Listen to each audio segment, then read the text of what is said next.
4 দিনের চীন সফরের দ্বিতীয় দিনে বোয়াও শহরে ব্যস্ততম দিন পার করেছেন অন্তর্বর্তী সরকারের প্রধান উপদেষ্টা ডক্টর মোহাম্মদ ইউনূস। বেশ কয়েকটি প্রোগ্রামে অংশ নিয়ে চীনের স্থানীয় সময় বৃহস্পতিবার সন্ধ্যায় বেইজিং এসে পৌঁছান। এই সময় প্রধান উপদেষ্টাকে বেইজিং ক্যাপিটাল আন্তর্জাতিক বিমানবন্দরে লাল গালিচা অভ্যর্থনা জানান চীনের উপমন্ত্রী সান ওয়াইংটন। প্রধান উপদেষ্টার প্রেস উইং জানিয়েছে, অধ্যাপক ডক্টর মোহাম্মদ ইউনূস বৃহস্পতিবার স্থানীয় সময় রাত 10:20 বেইজিং এ পৌঁছেছেন। সেখানে প্রধান উপদেষ্টাকে রাজকীয় লাল গালিচা সংবর্ধনা দিয়েছে চীন। চীনের উপমন্ত্রী সান ওয়েডং বেইজিং ক্যাপিটাল আন্তর্জাতিক বিমানবন্দরে তাকে অভ্যর্থনা জানান।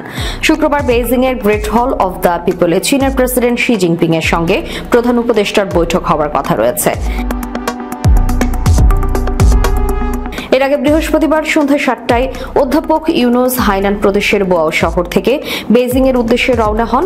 এদিকে প্রধান উপদেষ্টার উপপ্রেস সচিব আবুল কালাম আজাদ মজুমদার জানিয়েছেন, প্রধান উপদেষ্টা শুক্রবার সকাল 10টায় বেইজিং এর গ্রেট হল অব দ্য পিপলে চীনা প্রেসিডেন্টের সঙ্গে বৈঠক করবেন। এরপর বেলা 11:15টার দিকে প্রেসিডেন্সিয়াল বেইজিং এ চীনা ব্যবসায়ী নেতাদের সঙ্গে একটি ইনভেস্টমেন্ট ডায়ালগে অংশগ্রহণ করবেন। চীনা বিনিয়োগকারীদের বাংলাদেশে ব্যবসা বান্ধব পরিবেশ সম্পর্কে অবহিত এবং বাংলাদেশে চীনা বিনিয়োগ আকর্ষণ করতে এই অনুষ্ঠানের আয়োজন করা হচ্ছে।